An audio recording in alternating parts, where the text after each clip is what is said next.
Buen día con todos, soy Cassandra Quispe y junto a mis compañeros Joseph Pimentel y José Luis Paredes les vamos a presentar nuestro diseño de cámara frigorífica, la cual se ubicaría en la ciudad de Virú, cuya necesidad es porque ya que el clima de Virú es cálido, pues nosotros necesitamos alargar la vida útil de las frutas.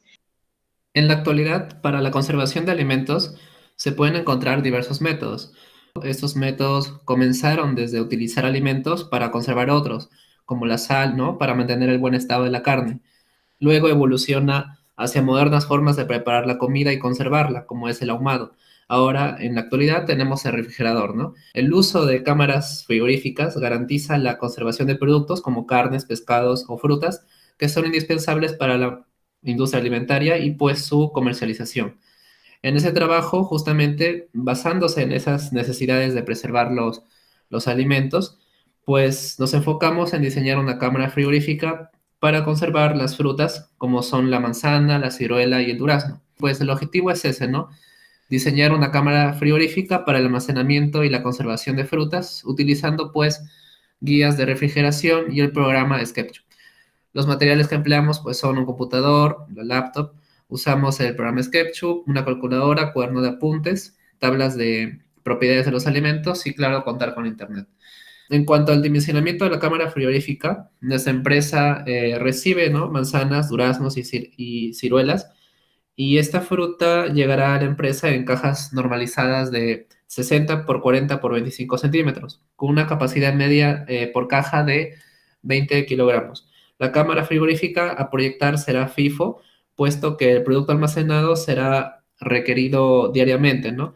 Además, el aporte diario de producto que llegará a la industria será de 9.000 kilogramos, teniendo en cuenta que el almacenamiento es de 10 días. Entonces, la capacidad que tendrá la cámara frigorífica a diseñar será de 90.000 kilogramos. El número de cajas a almacenar será de 4.500 cajas. Y para almacenarlas se usarán palets normalizados de 1.200 por 800 por 150 milímetros, en los cuales se distribuirán 4 cajas por fila, como se representa aquí en la figura. A su vez, se colocarán 5 filas de cajas en altura por palet, de forma que se almacenarán 20 cajas por pallets, ¿no? El número de pallets necesarios será de 225. En la cámara se acumularán 3 pallets por columna, con lo que el número total de columnas en la cámara será de 75. Se ampliará el número de columnas hasta 90 con el fin de poder albergar cualquier exceso de fruta, ¿no? que llegue en la industria.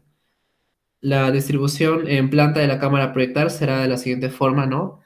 Aquí esta figura, como se aprecia, y para el dimensionamiento de la cámara se tiene en cuenta la distancia mínima de los pallets a las paredes de la cámara frigorífica, que son de 0.7 y 0.6 metros.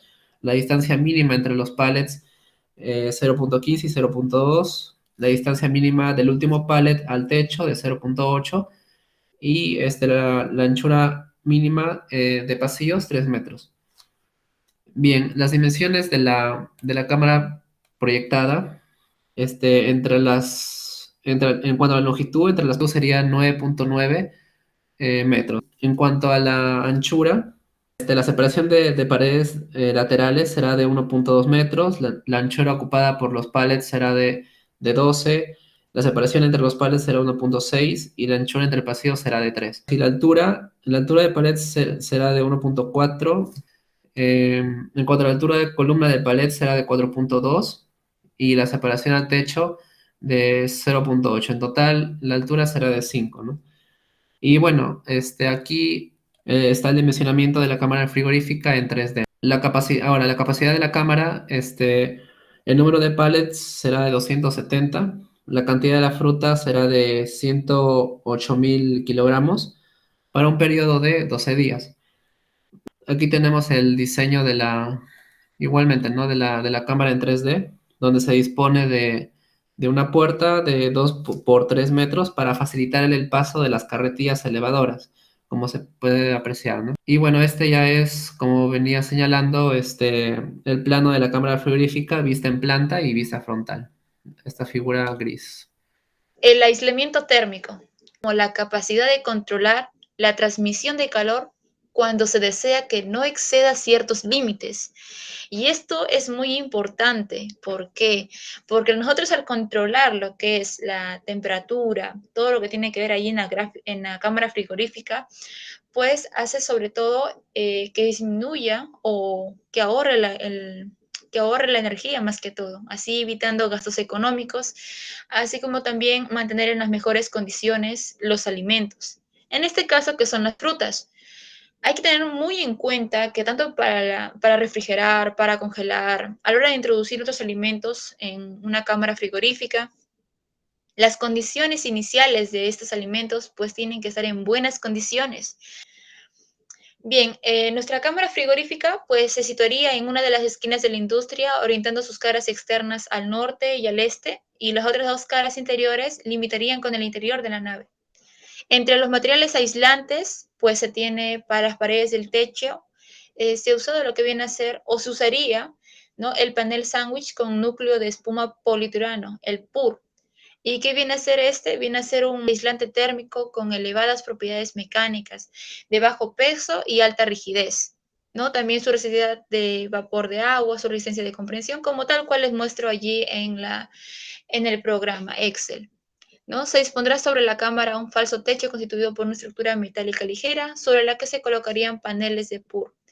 En respecto al suelo, pues el suelo del almacén frigorífico debe tener una capacidad para soportar cargas pesadas, en este caso que viene a ser la cámara frigorífica, por lo cual se va a construir de manera tradicional. Se utiliza como material aislante, en este caso el PUR. Ahí menciono los 4 materiales, lo que viene a ser para la cámara frigorífica, ¿no? Para tener en cuenta lo que es el suelo, pues está la losa de reparto, menciono ahí 2 hormigones, los espesores de 0,15 hormigón que va a ir en la parte de superior y otro hormigón en la parte de inferior, ¿no? Bueno, aquí hemos usado algunos criterios de cálculo donde se tiene que limitar lo que es el flujo máximo del calor en un valor de 8 kilocalorías, ¿no? De hora, la -1 por metro, la -2 metros en el aislante puro. Bien, aquí tenemos unos datos. Los coeficientes de convección dependen de la velocidad del aire y sentido de flujo térmico. Y por aquí les menciono lo que es las condiciones óptimas de almacenamiento de las frutas a utilizar, ¿no? En este caso, las frutas que hemos usado como son la manzana, el durazno y la ciruela, los cuales sus condiciones óptimas de la manzana son de 2 a 5 grados Celsius, una humedad relativa es de 35-85%, y bueno, su vida útil viene a ser de 2 a 3 semanas. Esos vienen a ser referenciados, ¿no? En este caso el autor viene a ser Clara. Aquí mencionamos también lo que es el cálculo de temperaturas, tanto de la cámara frigorífica, la temperatura exterior, interior. Aquí tenemos una variación de temperatura de 22.4 y aquí se menciona de cada uno, ¿no? Temperatura del polo norte de la cámara viene a ser de 14.64, la temperatura del suelo a 16, temperatura del techo 25. Bien, aquí se menciona lo que es los cálculos espesores para las paredes y el techo a considerar, ¿no? Para la cámara frigorífica. Y aquí está el cálculo de espesores para cada una de las paredes y el techo, ¿no? La elección del espesor comercial está en cada caso, ¿no? También nos hemos basado en una referencia bibliográfica. Y aquí también mostramos lo que es el cálculo de los flujos térmicos reales, los flujos térmicos reales a través de todas las superficies de la cámara, tanto para el norte, el polo norte, el este, ¿no? El interior, el techo y el suelo. Respecto a la barrera de vapor, pues hay que tener muy en cuenta que cuando la presión de saturación del aire que atraviesa la pared de la cámara es menor que la presión del vapor en el exterior, se produce una condensación indeseable en el aislante, que provoca un excesivo y prematuro deterioro del material. Esto puede evitarse colocando un sellante antivapor. En las paredes y techo de la cámara no es necesario la colocación de una barrera antivapor, dado que se dispondrá del aislante PUR, un excelente aislante, en paneles sándwich con acero, que es impermeable al paso del vapor de agua, lo que impide dicha condensación. Luego procedemos con el cálculo del balance térmico de la cámara frigorífica.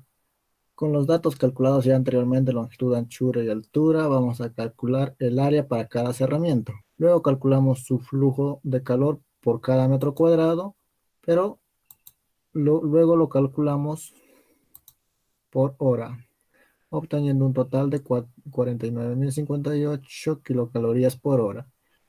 Para calcular el flujo térmico total, vamos a calcular también la carga térmica debido a la renovación de aire, siguiendo la fórmula 2.1, y también la carga debida a las renovaciones equivalentes de aire se va a calcular con la siguiente fórmula que se está resaltando. En este caso hemos usado la carga psicométrica para determinar algunas características del aire, tanto dentro y fuera de la cámara, hallando así un calor total de 33.157.53 kilocalorías por día. Luego calculamos la carga térmica debido a las pérdidas por refrigeración del producto y de su embalaje.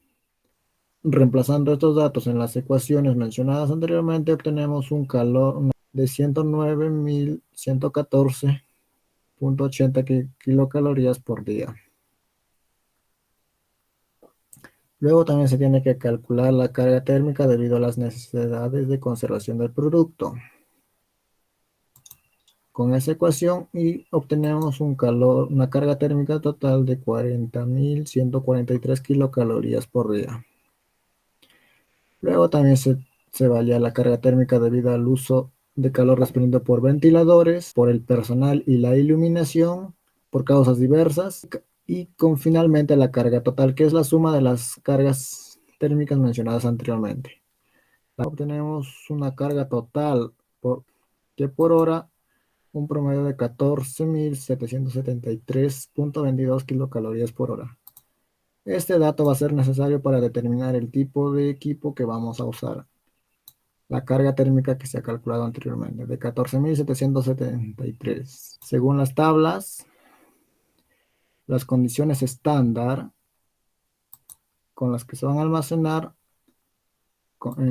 que se han hecho cálculos anterior, la temperatura interna de la cámara va a ser de 2 grados Celsius, la cual vendría a ser también la temperatura de entrada del aire al evaporador. Pero en la tabla, como vemos, no se encuentra, nos ubicamos con la más cercana, que es de 0 grados Celsius,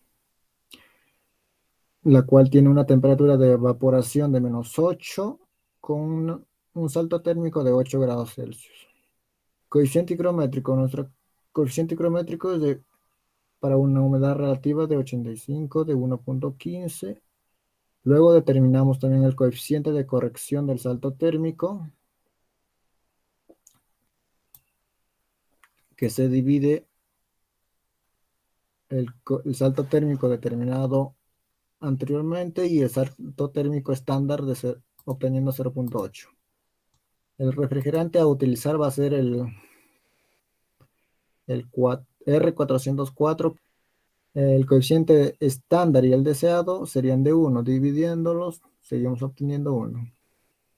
De acuerdo a esta ecuación de potencia deseada y la potencia nominal por las fracciones calculadas, obteniendo una carga térmica que se desea extraer de la cámara frigorífica de 12.248.47 watts.